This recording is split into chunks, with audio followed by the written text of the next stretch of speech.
Bienvenue sur le plateau d'Interdit d'interdire. La fermeture des restaurants, bars et cafés d'Aix-en-Provence et de Marseille est effective depuis hier soir minuit. La fronde des élus et des restaurateurs marseillais n'est parvenue qu'à reculer l'échéance de 48 heures. Et aujourd'hui, un restaurant sur le Vieux-Port qui prétendait braver l'interdiction a vu débarquer en plein déjeuner les CRS et la police nationale. Il a dû fermer son établissement sur le champ. Mais d'autres ont prévenu que si d'ici 8 jours, on ne les laissait pas ouvrir normalement jusqu'à 2h du matin, ils se mettraient d'accord et le feraient quand même. Alors, nous voilà face à une nouvelle manifestation, des relations pas toujours faciles qu'entretiennent Paris et la province, Paris et Marseille en particulier, ou bien s'agit-il d'un exemple supplémentaire de la crise de confiance que connaît notre pays à l'égard de ses dirigeants et que la crise du Covid-19 n'a fait qu'amplifier encore davantage. Pour en débattre, nous avons invité Hervé Lebras, démographe, historien, chercheur émérite à l'Institut national d'études démographiques, directeur d'études à l'École des hautes études en sciences sociales. Vous êtes l'auteur, entre autres, de L'invention de la France et du Mystère français, de livres coécrits avec Emmanuel Todd, mais aussi de Malaise dans l'identité chez Actes Sud. Comment analysez-vous, en 2 mots, on va en parler pendant toute l'émission, comment analysez-vous ce qui se passe en ce moment entre Marseille et la capitale, ou plutôt entre Marseille et le gouvernement, Hervé Lebras? Je trouve que ça illustre une difficulté qui est dans cette affaire de contrôle de l'épidémie. D'un côté, il faut protéger les personnes, donc les Marseillais, mais aussi il faut protéger ceux que la contamination de Marseille peut atteindre, c'est-à-dire des régions qui sont beaucoup moins atteintes. L'aspect géographique est extrêmement important. Donc, on a beaucoup de mal à régler ces deux questions. Dans le cas du confinement, on les avait réglées ensemble, c'est-à-dire qu'on avait empêché les déplacements et on avait obligé les personnes à un endroit donné de rester à l'intérieur de leur logement. Là, maintenant, on ne peut bien sûr plus reconfiner. Donc, le problème est comment éviter que, à la fois, les Marseillais se sentent forcés par l'État central, mais en même temps que les Marseillais, par leur déplacement, s'ils décident de s'organiser eux-mêmes, par leur déplacement, contaminent d'autres parties de la France. C'est là le problème qui est souvent ignoré. Virginie Martin, vous êtes politologue, sociologue, chercheuse en sciences politiques à la Kedge Business School à Marseille. Vous êtes l'auteur de Talent gâché, le coût de la discrimination et de Ce monde qui nous échappe pour un universalisme des différences, 2 livres parus aux éditions de l'Aube. Comment analysez-vous la réaction des Marseillais, en tout cas d'un certain nombre de Marseillais dans cette affaire ? Disons, Marseille, comme souvent, est un peu, j'allais dire, à la pointe d'une forme de radicalité politique. Et ça, c'est quand même intéressant. C'est pas non plus une ville que je voudrais caricaturer par mon propos. C'est aussi une ville complexe. Mais Hervé Lebras parlait tout à l'heure de géographie. Il ne faut pas oublier aussi que Marseille, par sa géographie, regarde vers le sud, en définitive, donc de côté Afrique, en définitive. Elle ne regarde pas Paris. Donc c'est une ville, quelque part, qui est déjà aux marges un petit peu du pays par sa géographie. Mais après, elle se vit aussi très souvent comme marginale, un petit peu radicale, et souvent elle est à la pointe de quelque chose, en définitive, qui va de toute façon après, comme cela, s'immiscer un petit peu partout. Donc sans caricaturer cette ville, elle est quand même aussi à la pointe d'une certaine forme de radicalité, et on le voyait aussi évidemment, son rapport le rapport Paris-Marseille n'est plus à développer ici, chacun le connaît. Il y a ça aussi dans cette ville plus particulièrement. François Coq est enseignant, vous avez été l'un des fondateurs du Parti de gauche, l'un des dirigeants de la France insoumise que vous avez quitté en 2018. Vous êtes l'auteur de L'impératif démocratique, de la crise de la représentativité aux Gilets jaunes et de Retraite, impasse et perspective avec Sacha Mokritsky. Les 2 sont parus aux éditions du Borrego.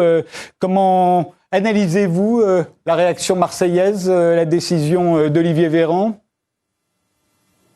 Je trouve que la réaction des Marseillaises et des Marseillais est finalement sans surprise. Et cette conflictualité naissante aujourd'hui tient beaucoup à l'incohérence de la politique du gouvernement, qui ne peut pas être comprise en l'état quand on fait preuve d'autoritarisme, plutôt que de poser un cadre national, un cadre global qui permettrait que les décisions retombent et soient acceptées un petit peu partout sur l'ensemble du territoire. D'une certaine façon, depuis quelques semaines, on a vu que M. Macron pratiquait la politique de la défausse, et cette politique de la défausse s'est traduite par un girondisme sanitaire, et les conséquences de ce girondisme sanitaire aujourd'hui, c'est qu'il y a une fronde dans les territoires, à commencer par Marseille.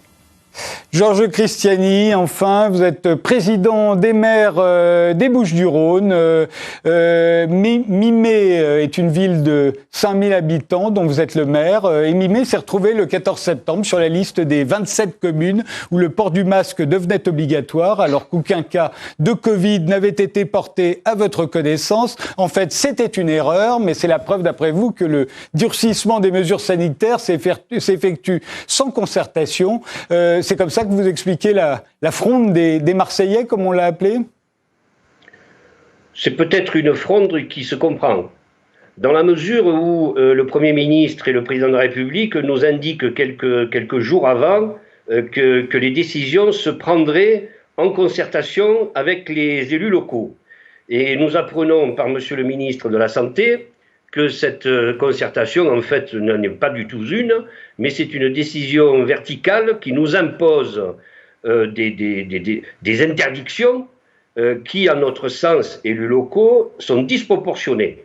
Donc, à partir du moment qu'il y a non-association, non-concertation et qu'il y a incompréhension, il y a deux façons d'envisager les choses. Soit il y a soumission, soit il y a révolte, et je dirais colère. Donc on est dans cette situation, dans une ville comme Marseille et 92 communes, car il ne s'agit pas uniquement de Marseille, il s'agit de la métropole de Marseille qui compte 92 communes. Et je le rappelle, 92 communes baignées par la Méditerranée dans une métropole qui se veut être une métropole monde. On n'est pas du tout renfermé sur nous-mêmes, mais bien au contraire, on est au niveau d'une ouverture. Alors, commençons ce débat. Les Marseillais ont parlé de punition collective, de discrimination. Ils ont dit 2 poids, 2 mesures, provocation. Il y a eu des appels à la désobéissance civile. Est-ce que tous ces mots étaient mérités, Georges Christiani ? Pourquoi pas ? Derrière les mots, il y a des faits. Derrière les mots, il y a une vie. Et au-delà des chiffres qu'on nous surine à longueur de journée par des déclarations ou des communications de l'État, il y a chez nous des gens qui vivent. Donc il y a quand même 1 800 000 habitants qui sont frappés à un moment donné par une annonce médiatique, très bien médiatisée d'ailleurs, qui fait qu'il y a une incompréhension totale. Donc ça jette de l'angoisse, c'est ce que je vous disais tout à l'heure, et donc on arrive à cette idée qui est très bien sous-titrée dans votre émission, c'est-à-dire Marseille outragée, Marseille martyrisée, mais j'espère Marseille concertée. On va discuter avec elle, on doit discuter avec Marseille et les 92 communes qui composent la métropole de Marseille. On ne peut pas continuer à avoir comme cela un État jacobin qui nous impose sans vraiment la connaissance des choses chez nous, qui nous impose des directives et nous assomme d'interdictions. Ça ne peut pas continuer comme ça. Et il y a un préfet chez nous avec qui on doit travailler. Et ce préfet, ma foi, j'espère qu'il doit être entendu au niveau national. On ne peut pas continuer comme ça. Mais le préfet, c'est le représentant de l'État. Dans les régions, c'est pas le représentant des régions auprès de l'État. Alors, effectivement, vous avez précisé le mot, c'est un État jacobin. Alors, c'est vrai que ça revient, on en reparlera. Hervé Lebras, tous ces mots que je citais, punition collective, discrimination, 2 poids, 2 mesures, Hervé Lebras, ça vous semble pas justifié, hein ? Bon, c'est certainement excessif, c'est surtout très peu, on peut dire, programmatique. C'est-à-dire, je crois que, comme je l'ai dit au début, il y a 2 questions à régler. Il y a la protection des Marseillais eux-mêmes. Comment peut-on maîtriser cette épidémie qui est plus forte à Marseille qu'ailleurs ? Et ça, je pense effectivement que c'est une question qui regarde les Marseillais. Mais il y a la protection aussi, et ça c'est le souci de l'État, du reste des Français. Et là, de ce point de vue-là, ça regarde complètement l'État. Une solution bien sûr possible, et après tout, c'est celle qui a été adoptée il y a maintenant assez longtemps, puisque c'était lors de la grande peste de Marseille de 1721. Ça consiste à entourer Marseille ce qu'on appelait une ligne à l'époque, donc à contrôler les entrées et sorties de Marseille, et puis à laisser les Marseillais, en les aidant financièrement et aussi avec tout ce qui est bien sûr les approvisionnements, les laisser gérer eux-mêmes leur maladie. C'est ça le souci de l'État, c'est que ça ne s'étende pas.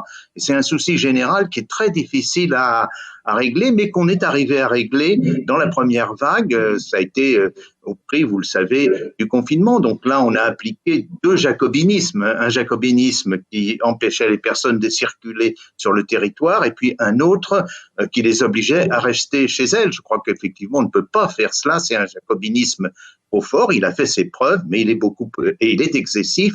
À ce moment-là, il faudrait justement discuter des moyens à la fois de laisser les Marseillais assez libres de leur destin, mais d'empêcher d'une certaine manière que ce qui se passe à Marseille, employons le mot, contamine des régions qui sont beaucoup moins atteintes par le coronavirus. François Coq, Marseille vous semble mériter comme cela un sort particulier, ne serait-ce que parce que ses habitants, ou en tout cas cette ville, pourraient contaminer davantage le reste de la France? Écoutez, la compétence sanitaire est une compétence nationale et c'est une bonne chose parce que c'est celle qui garantit l'égalité de tous devant la loi et un égal traitement de tous. Ça veut dire bien sûr que le cadre national nous permet de penser l'épidémie et la circulation de l'épidémie et de la juguler. Mais c'est aussi au national et à l'État, à l'ensemble du pays, de prendre en charge la vie des Marseillaises et des Marseillais et de ne pas les laisser seuls et démunis face à ce virus. De ce point de vue-là, il n'y a pas un État jacobin qui devrait prendre soin des autres et mettre à part une partie du territoire. Il doit prendre soin de tous. Le problème, c'est que pour ce faire, il y a besoin d'un cadrage global, de règles qui sont données et qui sont édictées en fonction justement des priorités sanitaires qui sont fixées grâce à tous les relevés que le ministère a à sa disposition. Sauf qu'on a vu depuis quelques semaines que les préfets, et ils étaient d'ailleurs les premiers à s'en plaindre, alors en off bien sûr, parce que vous savez que les préfets ne peuvent pas dire les choses face caméra, mais on a vu dans la presse que les préfets se plaignaient de ne pas avoir de directives. Et c'est pour ça qu'on a vu des directives et des mesures qui étaient prises différentes d'un endroit à l'autre. Vous avez vu ce qui se passait par exemple avec l'affluence dans les stades de foot qui était de 1000 à un endroit, de 6500 à un autre, des dérogations accordées, d'autres qui ne l'étaient pas. Et on se retrouve aujourd'hui dans cette même situation finalement d'un point de vue sanitaire et l'État, après avoir laissé aller pendant des semaines, décide de taper du poing sur la table et il le fait, c'est vrai, d'une manière extrêmement brutale à Marseille où les choses sont difficilement comprises puisque il y a des efforts qui avaient déjà été faits et que l'épidémie était sinon en cours de résorption, du moins était en phase d'atténuation. Donc je comprends que les Marseillaises et les Marseillais aient du mal à faire face à cette situation et à ces réponses qui apparaissent brutales. Virginie Martin, vous aussi, vous trouvez que il y avait 2 poids 2 mesures, qu'on a peut-être exagéré avec les Marseillais? Je ne sais pas s'il y a 2 poids 2 mesures, dans la mesure justement où les choses ne sont pas très claires en fait. Lors des conférences de presse, et notamment la dernière d'Olivier Véran, c'est une espèce de litanie qui se veut extrêmement pédagogique, extrêmement explicative, mais qui finit en fait dans le vide absolu politique. Et c'est un instant, nous aurait dit Michel Foucault, biopolitique. Hein, c'est le politique qui doit, là aujourd'hui, maximiser nos vies, faire en sorte que la vie continue du mieux possible. Et pour tous, et pour tous. C'est ça, cet instant biopolitique. Et cet instant biopolitique est extrêmement mal géré. Il est mal géré depuis janvier, il a été mal géré pendant le confinement, il a été très mal géré pendant le déconfinement, puis après il y a eu une espèce d'appel d'air, d'oxygène pendant les vacances où tout d'un coup plus rien ne comptait et on aurait dit qu'il n'y avait plus de coronavirus. Et pour reparler de Marseille, tout le monde se gaussait et se réjouissait des plus 30% de tourisme à Marseille. Et plus dure sera la chute, et plus dure est la chute aujourd'hui, de manière comme ça, comme un couperet qui tombe. Donc je ne dis pas que ce n'est pas la bonne solution, je n'en sais absolument rien, je ne suis pas là pour ça, et ça ne fait pas partie de mon champ de compétences. Ce que je vois, c'est qu'en revanche, il y a des incohérences, cet instant biopolitique est extrêmement mal géré. Donc plus il est mal géré, plus évidemment les révoltes se font entendre. Elles se font entendre à Marseille aujourd'hui de manière vraiment très forte, mais les derniers sondages aujourd'hui sont catastrophiques pour justement, au regard de cette gestion qui est de toute façon chaotique et catastrophique et sans cap d'une certaine manière. Donc ce que raconte Marseille ne révèle que ça en fait. Arrêtons-nous un instant sur les rapports un peu particuliers que Marseille entretient avec la capitale. Elle s'était déjà rebellée en 1794 contre le comité de salut public qu'elle trouvait trop centralisateur et elle avait été sanctionnée et pendant quelques mois elle était devenue la ville sans nom. On le voit d'ailleurs, Marseille s'en souvient très bien. Quand ils parlent de Marseille en Révolution, ils se souviennent qu'on avait débaptisé Marseille, c'était la ville sans nom. On se souvient également qu'en 1939, suite à un grave incendie à Marseille, on avait carrément mis Marseille sous tutelle. Le maire à l'époque avait été remplacé par un administrateur nommé en Conseil des ministres qui avait hérité de tous les pouvoirs du maire, c'est-à-dire les pouvoirs administratifs et les pouvoirs de police. Donc tout ça est dans une histoire qui est quand même entre Marseille et Paris, alors qui passe ensuite par le football, par toutes sortes de choses, mais Hervé Lebras, comment vous expliquez ce rapport particulier de Marseille à la capitale ? Je pense aussi qu'il y a Marseille a une structure très particulière du point de vue de sa population. Vous avez la population de Paris, il y a Paris intramuros, disons c'est les bourgeois, et puis plus vous vous éloignez, plus vous avez des classes populaires. Marseille, c'est un ensemble, c'est-à-dire que les classes populaires sont à l'intérieur de Marseille.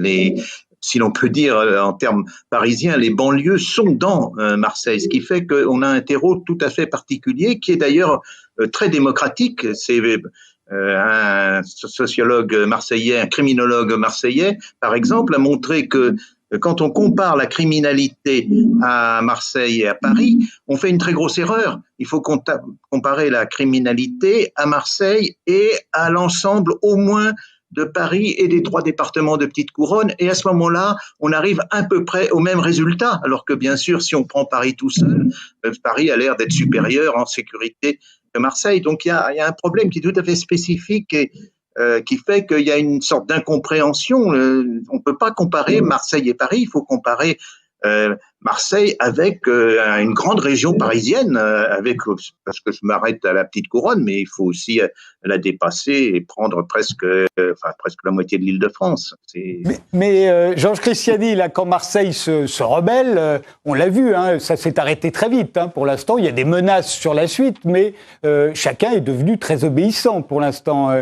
Mais néanmoins, quand Marseille se rebelle, on dit Marseille se rebelle contre Paris. Mais là, en l'occurrence, pas contre Paris, c'était contre le gouvernement. Il se trouve que le gouvernement est à Paris, mais le gouvernement représente l'ensemble des Français. Ça n'est pas une émanation parisienne. La seule grande ville qui se soit, à ma connaissance, historiquement réellement dressée contre Paris depuis la République, c'est Paris pendant la Commune, qui s'est dressée contre le gouvernement, qualifié de Versaillais en 1871. Mais c'est la seule fois où il y a eu véritablement un séparatisme. On n'en est pas là à Marseille. Mais comment expliquez-vous historiquement ce rapport conflictuel entre Marseille et la capitale ? C'est très simple. On part du principe que de Paris se dirige la France, en verticalité. On part du principe que depuis Robespierre, qui a fait décapiter les Girondins parce qu'il voulait que les Parisiens représentent 1,83e à l'Assemblée, Napoléon a fait exactement la même chose. Pourtant, en Corse, il voulait être enterré sur les rives de la Seine du peuple qu'il aimait tant. Et petit à petit, on s'est bien rendu compte que Paris, dirigeant la France, mais vu d'en haut, il a bien fallu que quelques hommes d'État Et si je me souviens bien, le général de Gaulle, à un moment donné, disait que la force venait des régions, et un peu plus près de nous, M. Mitterrand disait que la France a eu besoin d'un pouvoir fort pour se bâtir, mais également elle a besoin de pouvoir décentraliser pour ne pas se défaire. Donc les hommes d'État, quels qu'ils soient, se sont rendus compte qu'à un moment donné, la France était trop centralisée. Donc si on reste dans cette situation, Marseille étant non pas éloigné à l'heure des clics de souris, à l'heure d'Internet, on n'est pas du tout éloigné, c'est pas cela. Mais ici, il y a une terre, il y a du sang, et c'est pas simplement la ville de Marseille, c'est la Provence tout entière qui est ainsi constituée. Il ne faut pas imaginer qu'il y ait des rebelles provençaux et qu'il y ait d'autres provinces qui soient beaucoup plus obéissantes. Ce n'est pas le cas. Il ne faut pas caricaturer tout ça. Nous, on est dans une situation aujourd'hui où nous sommes agressés parce qu'il nous est interdit d'exister. Comment voulez-vous que nous comprenions l'état d'esprit du gouvernement lorsque d'un côté, ils nous donnent des contraventions, aux Français qui ne portent parce qu'ils sont incapables de nous fournir des masques. De l'autre côté, ils nous disent les masques, il ne faut pas les porter parce que c'est dangereux. Ensuite, les masques, oui, portez-les, c'est mieux. On est dans une contradiction totale qu'on peut comprendre par rapport à un virus qui est un virus qu'on connaît mal. Et on peut comprendre que cela soit difficile. Mais surtout, on se rend compte que la France, dirigée depuis Paris, n'était pas prête à assumer cette crise. À partir de ce moment-là, lorsque la confiance se tord, lorsque le gouvernement national, parisien, qui se doit d'être rigoureux dans cette crise sanitaire. Comment voulez-vous qu'ensuite les provinces, la Provence et les provinces puissent accepter cela? Donc il ne s'agit pas d'un affrontement entre la Provence, la ville de Marseille et ses 92 communes, j'y tiens, parce que ce n'est pas que la ville de Marseille, c'est les 92 communes de la métropole de Marseille. Comment voulez-vous qu'on puisse ne pas être assez outragé dans cette façon de procéder? Donc ce qu'il faut, c'est surtout pas considérer que nous sommes des révoltés et que nous n'acceptons plus aucune directive de l'État. Bien au contraire, nous respectons la loi et nous continuerons à la respecter. Mais à un moment donné, il ne faut plus que l'État imagine pouvoir diriger la France avec une conception qu'ils ont de voir la France d'un satellite. La France s'est constituée de gens qui vivent, et ce n'est pas que des chiffres. Donc à partir de ce constat-là, moi je me permets de vous dire, plutôt que de considérer une rivalité qui serait historique ou ancestrale, à notre époque, on ne peut pas aller jusque-là. On dit simplement que l'on se doit, en France, et surtout de la nation, pour que ça constitue bien cette nation et non pas simplement un hexagone, il faut que dans cette nation, il y ait un État qui respecte les territoires, qui comprenne bien que la terre, que les humains ont une valeur, ce ne sont pas que des chiffres. Et à partir de ce moment-là, cet État centralisé comprendra que ce déficit qui est là, ce déficit démocratique, est en fait un déficit humanitaire, tout simplement. Donc il faut qu'à un moment donné, les dirigeants s'appuient aussi sur les communes, sur les départements et sur les régions. François Coq, vous aviez l'air de dire que l'État est obligé d'avoir une politique très centralisatrice en matière sanitaire. En fait, il ne peut pas tellement il peut pas tellement être il peut y avoir de la concertation, mais pas forcément une entente. Mais je vous écoute. Oui, c'est pas forcément ça qui se joue, mais d'abord, un mot si vous permettez, Monsieur Tadei, pour rendre aux Marseillais quand même ce qui leur appartient. Il y a eu la commune de Paris en 1871, mais Marseille a connu aussi, comme d'autres villes, des épisodes communards importants, et ils en ont eu même deux en 1870 et 1871. Mais pour revenir à ce moment de conflictualité actuelle entre Marseille et Paris, je crois que ça ne nous en dit pas tant sur le rapport de Marseille à Paris que sur le rapport de Paris et du gouvernement à Marseille. Ce que je veux dire par là, c'est qu'il y a 10 jours, vous vous en souvenez, il y a eu une conférence de presse un mercredi soir où Olivier Véran était attendu et finalement nous avons eu M. Castex. Pourquoi ? Parce que lors du Conseil des ministres le matin, Olivier Véran s'est fait taper sur les doigts par le chef de l'État. Et on s'attendait à ce qu'il y ait des mesures sanitaires qui soient annoncées il y a 10 jours. Et au lieu de ça, rien. Rien du tout, comme si la vague n'était pas en train de grossir, et M. Castex a simplement finalement annoncé le raccourcissement de la durée de quarantaine de 2 semaines à 1 semaine. Donc c'était même une forme d'assouplissement des règles.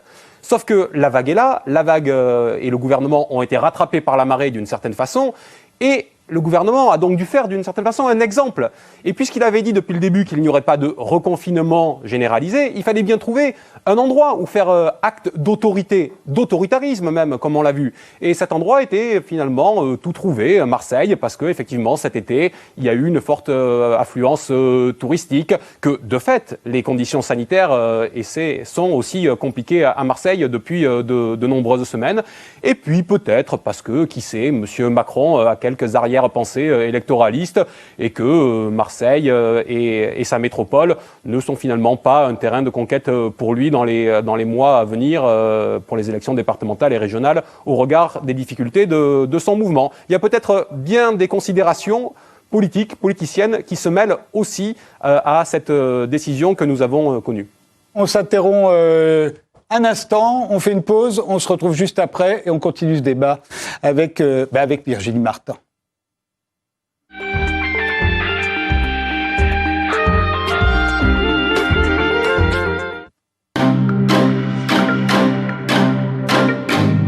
Qu'est-ce qu'une entreprise zombie? Des entreprises que l'on maintient sous perfusion, combien sont-elles? Vous avez plein d'entreprises aujourd'hui qui sont des entreprises zombies et il y en a plein qui vont le devenir avec les mesures qu'on est en train de prendre. Et ce qu'il aurait fallu faire dès le départ, c'était être capable d'analyser les bilans des entreprises pour savoir lesquelles souffraient simplement du confinement ou du ralentissement de l'activité et lesquelles étaient déjà en état de mort avancée. On est en train de tuer l'économie. Vous avez une façon de relancer l'économie qui est beaucoup plus saine que ce qui est annoncé là et qui évite ce genre de problème, c'est de baisser les impôts de production. Baissons les impôts sur les entreprises qui marchent et donc qui font du résultat. Celles qui sont déjà zombies, elles font pas de résultat, donc vous pouvez baisser les impôts, vous n'allez pas leur donner de l'argent en fait.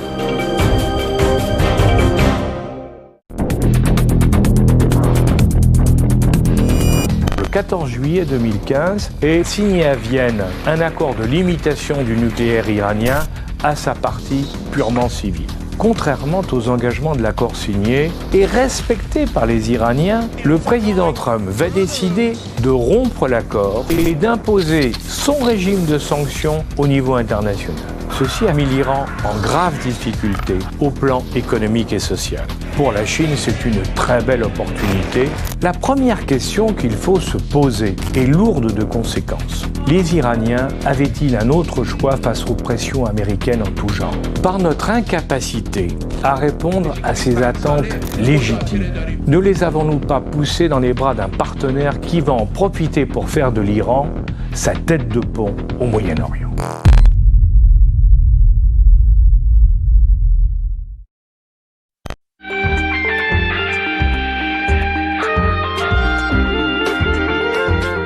On reprend ce débat avec Hervé Lebras, qui est démographe et historien, avec Virginie Martin, qui est politologue et sociologue, avec François Coq, qui est enseignant, et Georges Cristiani, qui est le président des maires du département des Bouches-du-Rhône. Virginie Martin, vous le disiez au début de cette émission, Marseille est souvent à l'avant-garde de certaines radicalités. Ça voudrait dire que cette radicalité pourrait s'étendre. Alors, qu'y a-t-il aujourd'hui? On a beaucoup parlé de la crise de confiance à l'égard de nos dirigeants qui se serait amplifiée depuis le début du coronavirus. Ce serait ça que traduirait la réaction et des restaurateurs, des cafetiers, mais aussi des élus marseillais. On aurait de moins en moins confiance dans nos dirigeants et c'est ça qu'ils manifestaient.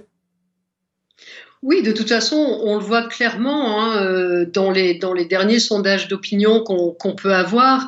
On voit très bien que les pourcentages de gens qui soutiennent le gouvernement et qui lui pardonnent ses errances, ce pourcentage s'amenuise de jour en jour pendant justement ce mois de septembre qui ressemble à une deuxième vague évidemment. Donc il y avait au début de l'année 2020, quelques légitimistes qui disaient « Bon, après tout, c'est vrai qu'on n'est pas très bien préparé, mais on ne peut pas tout prévoir. Voilà, l'anticipation n'a pas été faite, etc. » et quelques légitimistes pardonnaient à ce gouvernement, pardonnaient malgré Agnès Buzyn, malgré Sibeth Ndiaye, etc., pardonnaient. Mais là, aujourd'hui, même ceux de la première heure qui soutenaient Emmanuel Macron, notamment lors du premier tour et deuxième tour de la présidentielle 2017, même ceux-là, en fait, son socle d'électeurs commence à s'émousser et à dire dans certains verbatims qu'ils naviguent à vue et que vraiment ils ne savent pas où ils vont. Alors évidemment, ça c'est très fort chez les électeurs de la France Insoumise, au Rassemblement National, mais aussi au PS, très fortement aussi chez les LR. Donc on voit bien que ce mouvement est en train de s'étendre. Et finalement, c'est pour ça que j'ai envie de dire que Marseille, c'est un peu une fonction sémaphorique, vous voyez, un peu à l'avant-garde finalement de cette radicalité et un révélateur. Par ailleurs aussi, juste une dernière phrase peut-être sur Marseille aussi qu'il faut peut-être mieux comprendre dans sa complexité. D'abord, c'est une ville extrêmement étendue, mais qui est aussi une terre d'asile séculaire. Et Marseille, donc, a une identité très forte. Et si vous voulez, quand on demande aux gens quelle est leur identité, d'où qu'ils viennent, ils mettent souvent l'identité marseillaise avant l'identité ou de leur pays d'origine, ou de l'identité française, ou quoi que ce soit d'autre. Donc c'est très intéressant. Marseille aussi a ce pouvoir de créer l'identité et de faire homogénéité au sein même de ses murs. Hervé Lebras ? Oui, non, là, je suis tout à fait d'accord sur cette question d'identité, mais il me semble que dans cette discussion, au fond, on mélange deux choses qui sont très différentes, qui sont la question de l'épidémie, comment traiter l'épidémie, et puis la question du centralisme. Et au fond, cette question de l'épidémie est peut-être le plus mauvais moyen de poser la question du centralisme. Ça s'est fait comme ça, mais là, il y a, et je suis d'accord de ce point de vue-là avec François Coq, en matière de sanitaire, dans des cas aussi urgents, nécessairement, il y a une part de jacobinisme. Ceci dit, si on prend l'autre question, celle du centralisme, là, je suis tout à fait d'accord avec Georges Christiani, c'est un véritable problème. Les lois de décentralisation ont toujours été en trompe-l'œil quand on regarde dans le détail. On n'est jamais arrivé, au fond, il y a cette conception de la loi qui doit s'appliquer également sur tout le territoire, qui est une conception républicaine, mais en réalité, les territoires sont extrêmement différents économiquement, sociologiquement, et à ce moment-là, il faudrait qu'il y ait, au fond, un pouvoir réglementaire beaucoup plus large qui soit accordé aux communautés territoriales. On bute en permanence là-dessus et on a, dès qu'il y a un petit avancée en ce sens-là, on se prend le Conseil d'État qui interdit tout mouvement vers la décentralisation quand on regarde de près, parce que c'est au fond lui qui tient l'armature d'État assez largement avec son pouvoir pratiquement légal. Restons un instant sur l'aspect sanitaire du problème. Vous le disiez, Hervé Lebras, vous faites partie, et François Coq aussi, qui pense que sur le plan sanitaire, c'est à l'État, la centralisation a une raison d'être et il faut prendre une décision et ça doit venir d'en haut. Néanmoins, on peut avoir l'impression, je me mets à la place des restaurateurs marseillais, et pas seulement marseillais, d'autres restaurateurs en France et à Paris compris, doivent fermer à 22h, par exemple. On se met à leur place et ils ont envie de se dire, mais pourquoi nous, quoi ? Pourquoi les restaurateurs ? Ils ont fait, non seulement on les a fermés pendant les 2 ou 3 mois de confinement, mais en plus, enfin eux, ça a duré 3 mois, en plus, ils ont fait exactement ce qu'on leur a dit, et néanmoins, le virus continue de circuler, ce qui était une évidence. Personne n'avait dit qu'il avait arrêté de circuler, donc il continue de circuler, et on leur dit, c'est de votre faute, en gros, il faut fermer tout ça. Alors pourquoi eux ? Pourquoi les salles de sport ? Pourquoi pas les écoles ? Pourquoi pas les entreprises ? On voit bien qu'à un moment, il faut décider que c'est là et pas ailleurs, et ça peut sembler tout simplement injuste. Et on peut avoir l'impression aussi que c'est parce que le gouvernement s'est peut-être trompé avec les tests, avec l'application, c'est peut-être pas aussi efficace que ce que l'on avait dit, les tests ça peut-être mis trop longtemps, on n'a pas isolé les cas contacts, on n'a pas isolé les gens qui avaient le coronavirus, et ben c'est peut-être là que ça se passe et pas dans les restaurants par exemple. Hervé Lebras, pardon, parce que c'est à vous que Oui, non, le problème, c'est que pour arrêter l'épidémie, il faut essayer de contrôler les lieux où elle se propage. Il y en a d'évidents, on l'a vu pas en France spécialement, mais dans un certain nombre de pays, c'est les boîtes de nuit, par exemple. Donc là, je veux dire, il vaut mieux fermer les boîtes de nuit que... Oui, on a... Mais si, au fond, ce qu'on pourrait reprocher le plus au gouvernement, c'est pas simplement un manque de pédagogie.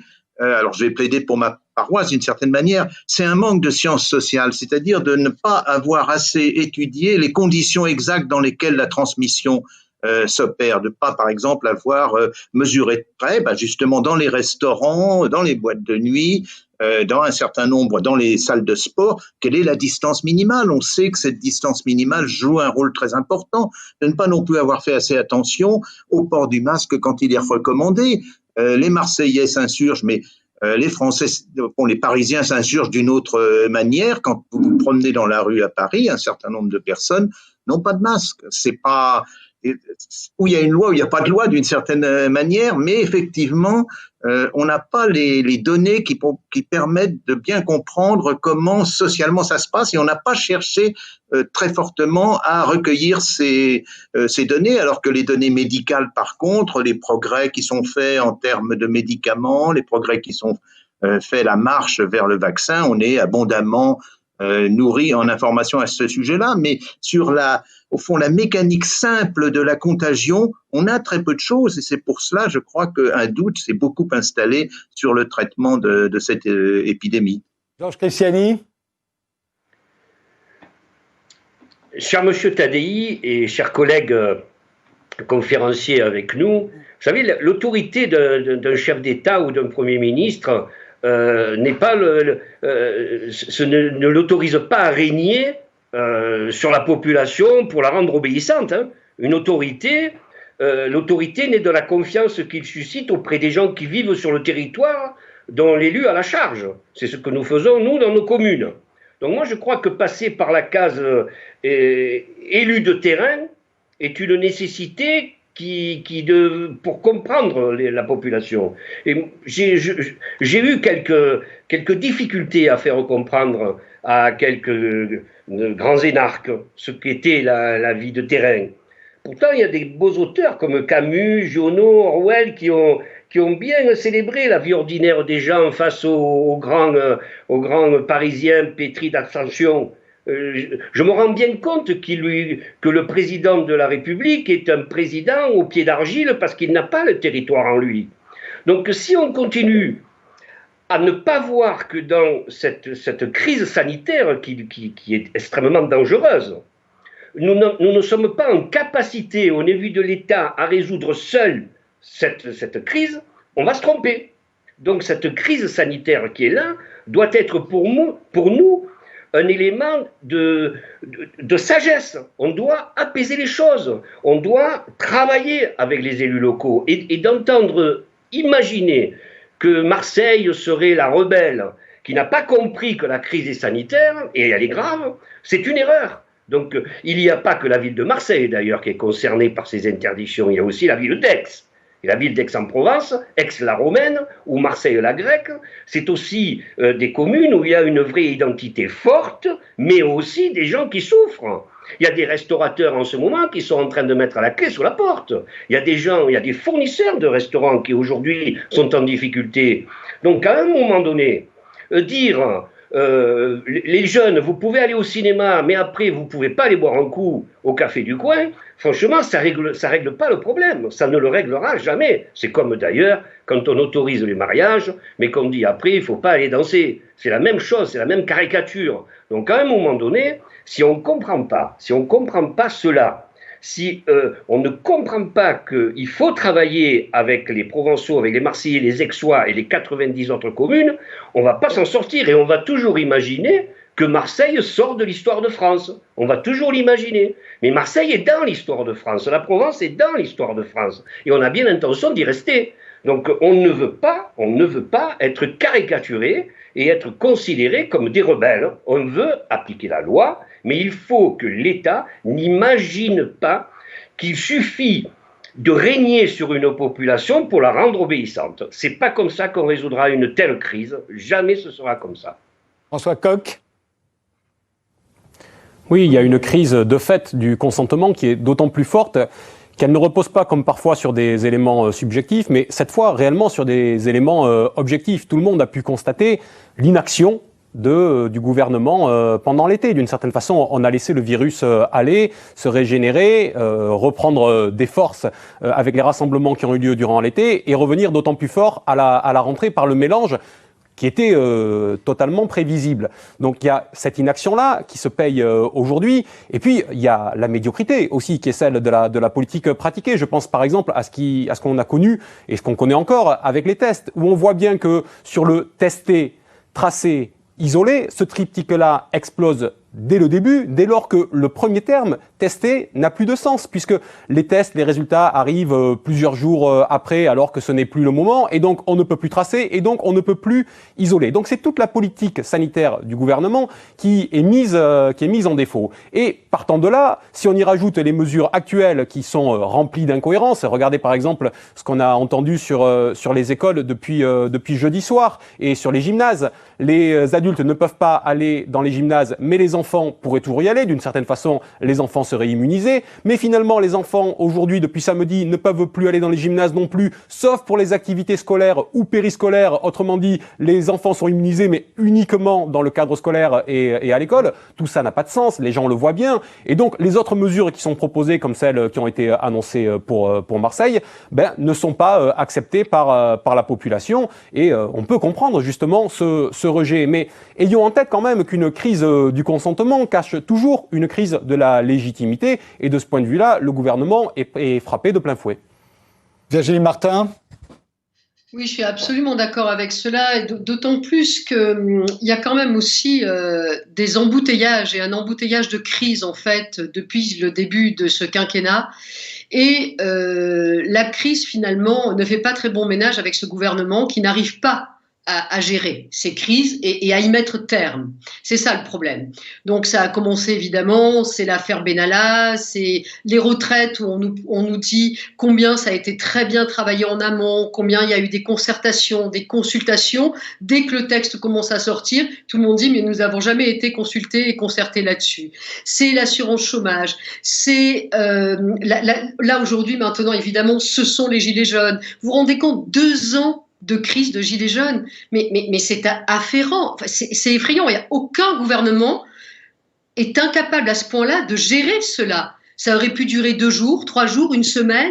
Il suffisait peut-être de rétropédaler tout de suite. Mais non, ça a coûté finalement des centaines et des centaines de millions d'euros, tout simplement parce que le gouvernement n'a pas eu envie d'agir tout de suite, de collaborer avec sa population.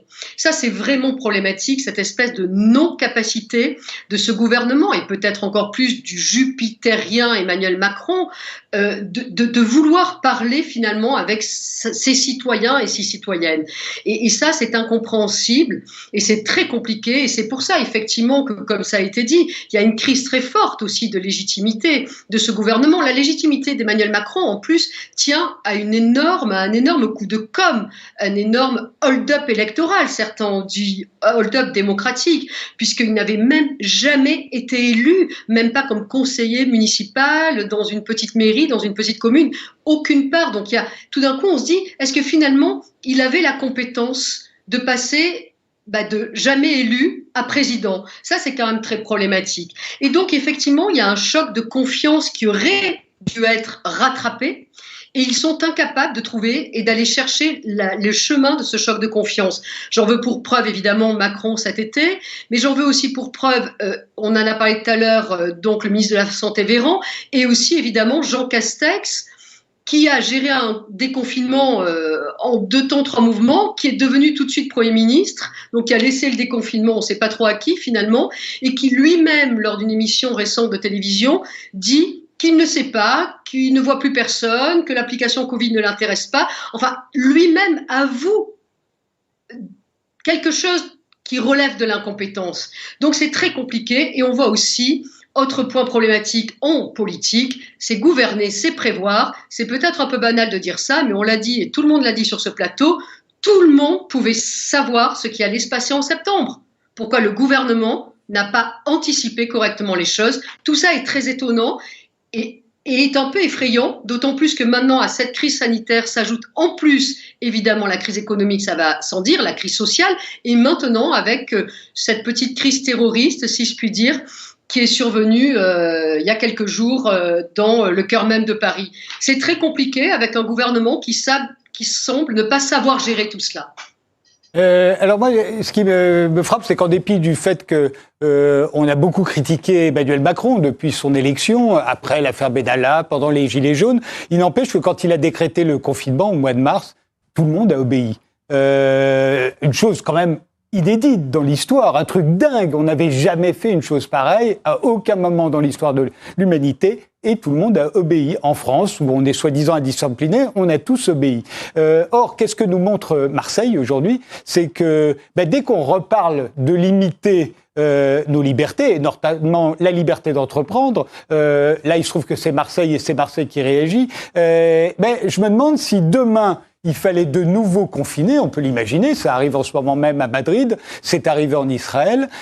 Si on devait reconfiner, je me demande si le gouvernement arriverait à se faire obéir. Cette fois-ci, il s'est fait obéir sans aucun problème en mars, il se fait de nouveau obéir à Marseille, puisque je l'ai dit, tout le monde a obéi, même si certains disent, attention, dans une semaine, on n'obéira peut-être plus. Mais enfin, pour l'instant, tout le monde obéit. Mais si on devait tout reconfiner, est-ce qu'on obéirait? Est-ce qu'on obéirait à ce gouvernement, au gouvernement en général, quel qu'il soit? C'est une question. François Coq, qu'en pensez-vous? Ce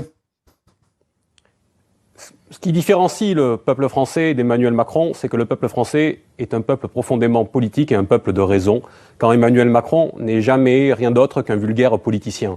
Vous parliez tout à l'heure du confinement du mois de mars. Le confinement du mois de mars était la solution d'intérêt général. Et les Françaises et les Français l'ont immédiatement compris comme cela.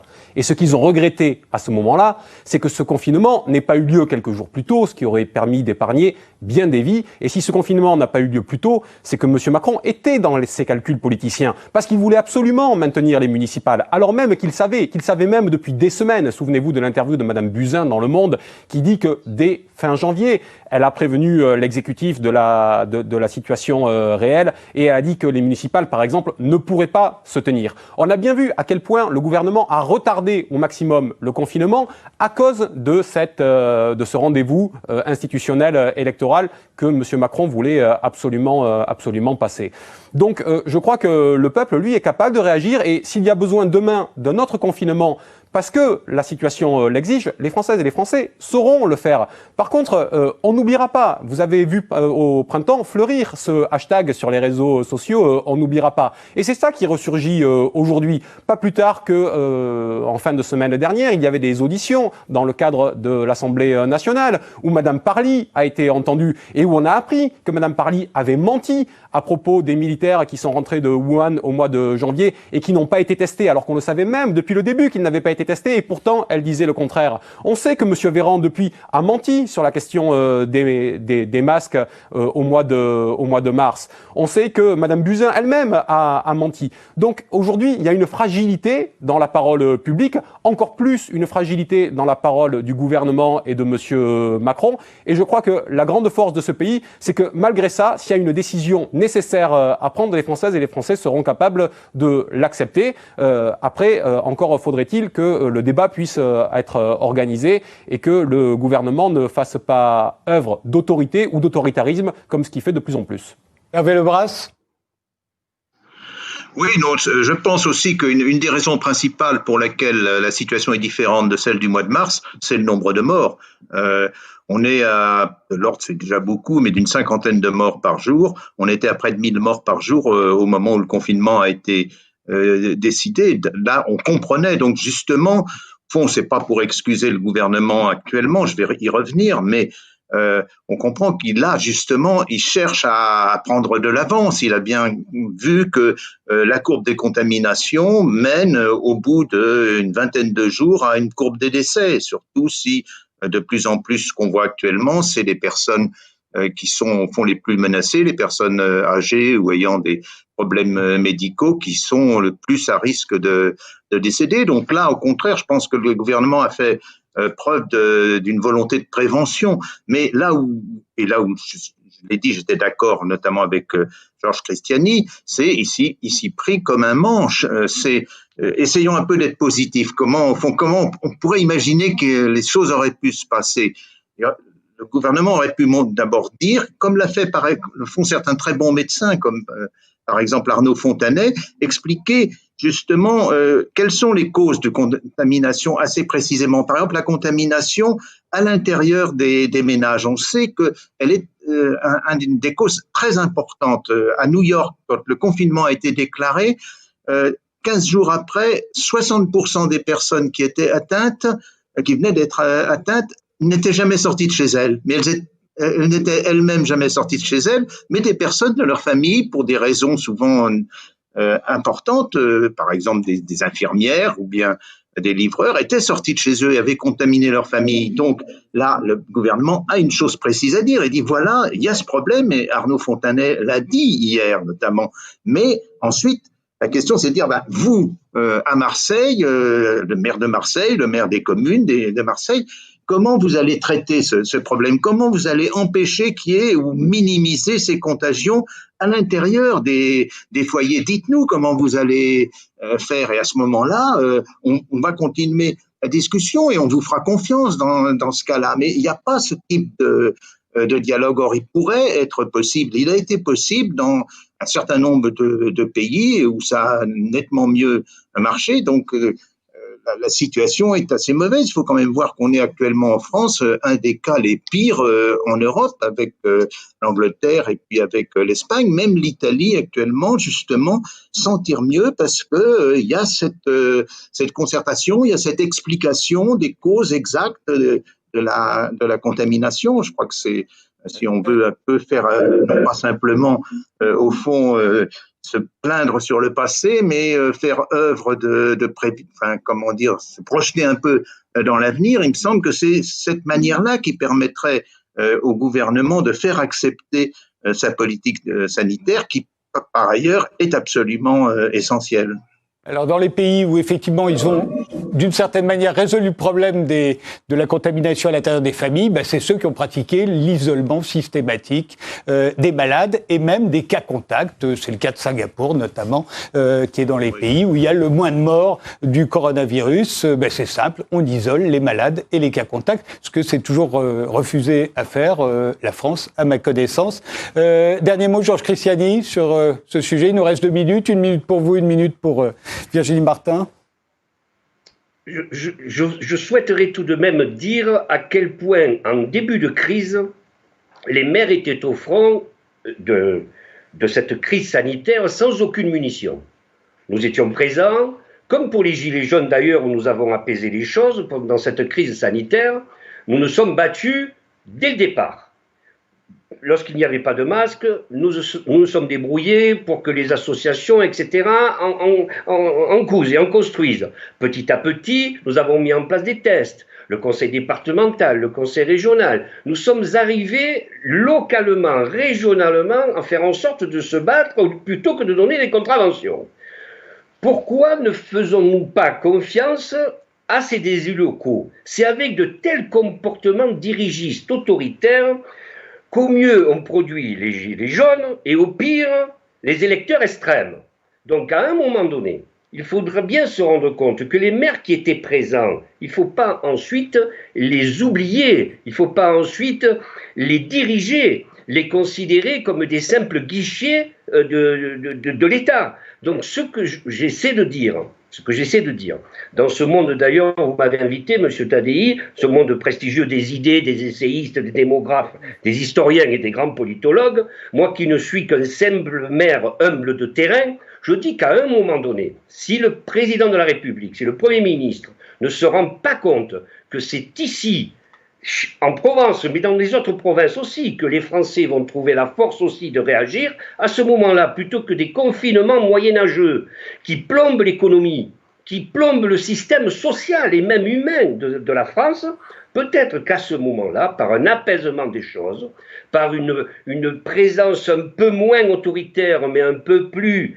démocrate, on arrivera peut-être à ce que la France réagisse mieux et que la décision d'interdiction ne soit pas comprise comme une décision médicale, mais comme une décision politique partagée par tous les Français.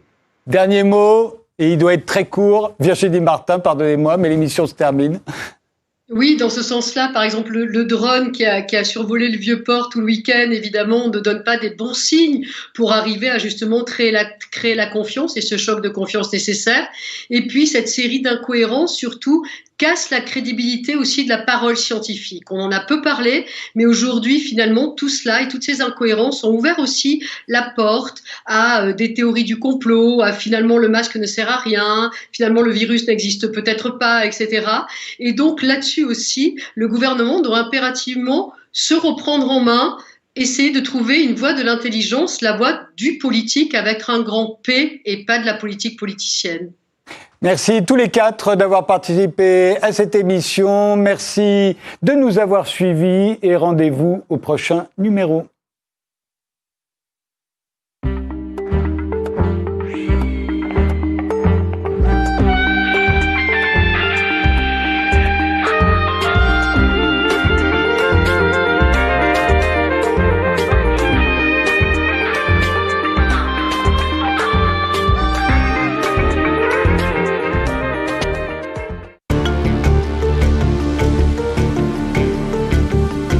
Entre 800 et 1000 tonnes de fioul se sont déversées.